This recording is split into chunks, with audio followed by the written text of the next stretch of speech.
Who's there?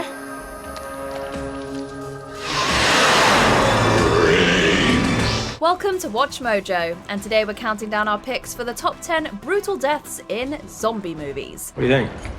Zombie kill of the week? For this list, we'll be ranking the bloodiest or most visceral death sequences from the world of undead cinema. Despite already being dead, the zombies themselves aren't exempt from suffering gruesome ends on this list. Also, there will be some spoilers rising from the grave. Have you all seen these movies? Let us know in the comments. Number 10. Rookie Mistake, Dead Snow. Question: what's worse than fighting off a horde of zombies? How about Nazi zombies? That sounds a lot worse to us, which makes this rookie mistake from a sequence in 2009's Dead Snow all the more frustrating. Steht noch?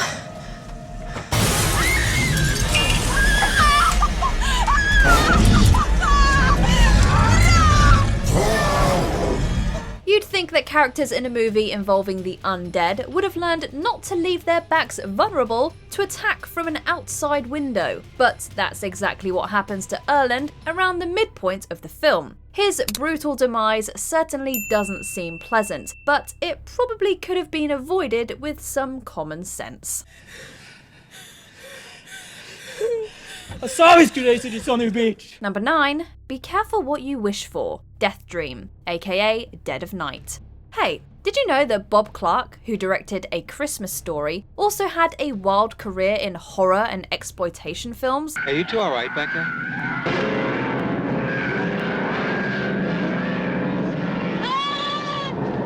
Death Dream is one of the director's earliest cult films, an atmospheric and melancholic take on the classic tale, The Monkey's Paw. Here, a grieving mother wishes for her son Andy, who's killed in Vietnam, to return home. Her wish comes true, but the boy is still dead and is soon seeking the blood of living victims. I died for you, Doc.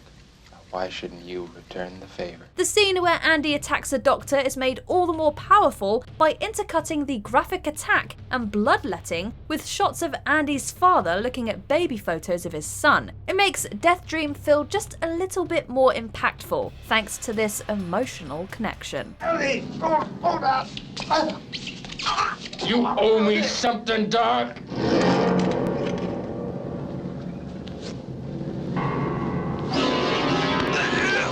Number 8. Bye Bye David, Shaun of the Dead. Well, I think we're all agreed. You did the right thing there.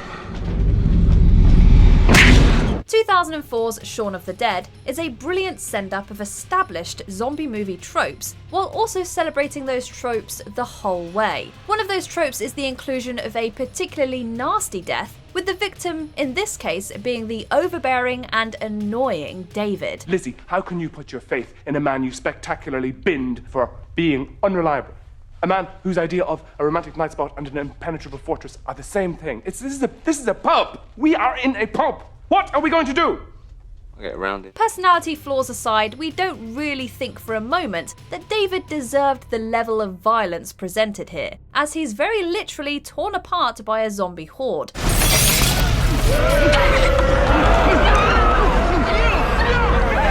The practical effects serve the viewers well, and David goes out in what definitely appears to be a lot of pain, suffering, and anguish. Number 7. Ritual Sacrifice, Tombs of the Blind Dead. Hark, O mighty one, our sacrifice begins. We commence with the sacrifice, the holy order of the blood ritual as you so command. We realise that the undead Knights Templar in director Amanda de Osorio's Tombs of the Blind Dead are supposed to be the villains, but we can't help it. They just look so damn cool. Come on, they ride undead horses for crying out loud.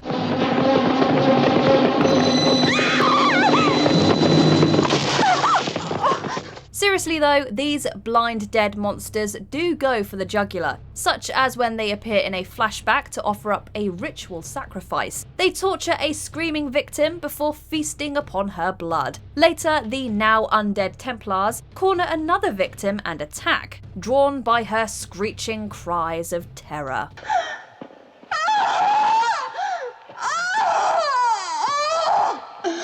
Oh, Roger. Don't speak. If you don't speak, you'll be safe. Number 6. Movie Theatre Pylon, Messiah of Evil. The brutal impact of our next story isn't necessarily drawn from the physical assault displayed, but rather the relentless suspense and atmosphere that's conjured up. The horrific and surreal nightmare, Messiah of Evil, features a number of notable sequences where ghoulish, zombie-like citizens from the town of Point Doom slowly stalk and consume their victims.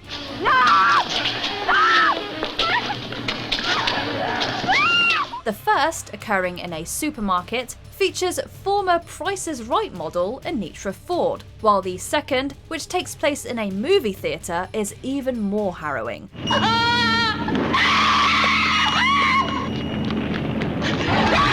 The oppressive vibe never fails to chill our blood as more and more ghouls surround actor Joy Bang, while another film is playing in the background.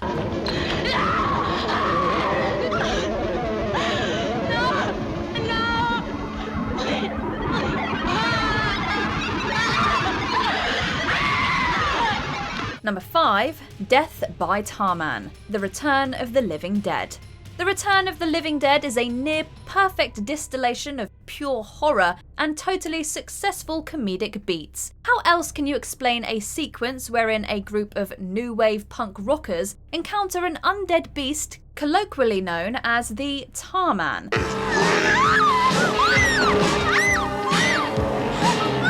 The Tarman's design is gloriously messy and goopy, surprising the group as it shouts for The leader of the group unfortunately gets the worst of it, as Tarman gets close enough to bite his head and make a meal out of it. It's the sort of over-the-top physical effect that could have only been achieved back in the glorious 1980s. Number 4. Lawnmower Deaths, Dead Alive, aka Brain Dead. Peter Jackson is another filmmaker, similar to Bob Clark, who got his start making some of the goriest and most depraved horror films of the day. Evil is amongst us. Stay back, boy. This calls for divine intervention. Dead Alive, aka Brain Dead, has to be one of Jackson's most infamous early efforts. A film that's so chock full of blood and guts, well, it honestly defies description. Just take a look at this lawnmower scene for proof, wherein protagonist Lionel runs through his undead-infested house like an absolute maniac. Party's over. This red stuff flies every which way but loose, as Lionel mows down zombie after zombie. His companions even get in on the act, using blenders in an effort to dispose of the menace.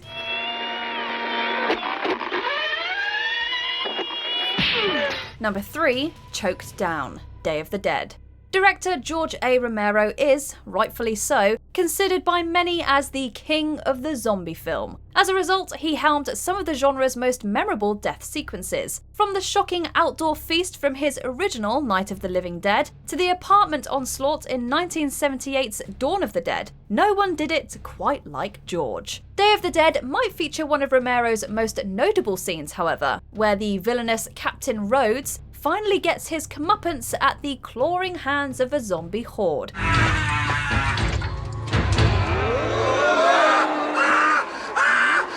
He's torn apart but has one final insult for the zombies trying to consume his remains. Say it with us. Number 2. Guts, City of the Living Dead. It's Italian director Lucio Fulci who's the subject of our final 2 entries, with the first being Godfather of Gore's initial offering in his Gates of Hell trilogy.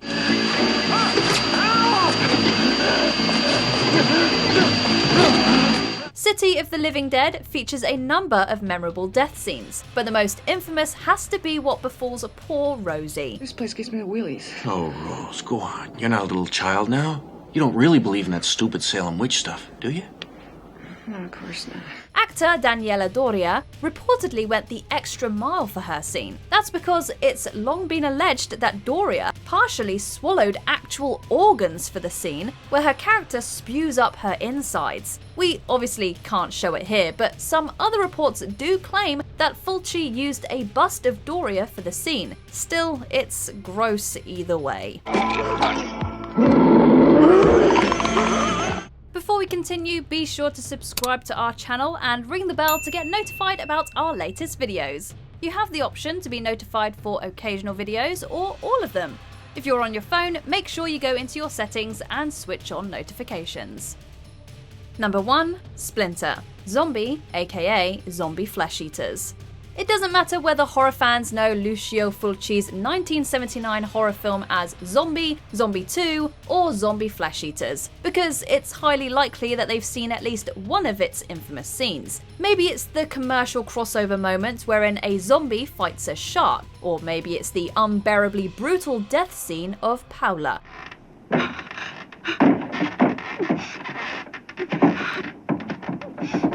Fulci went full stop for this sequence where Paola's home is invaded by zombies, who smash through the door and go for broke.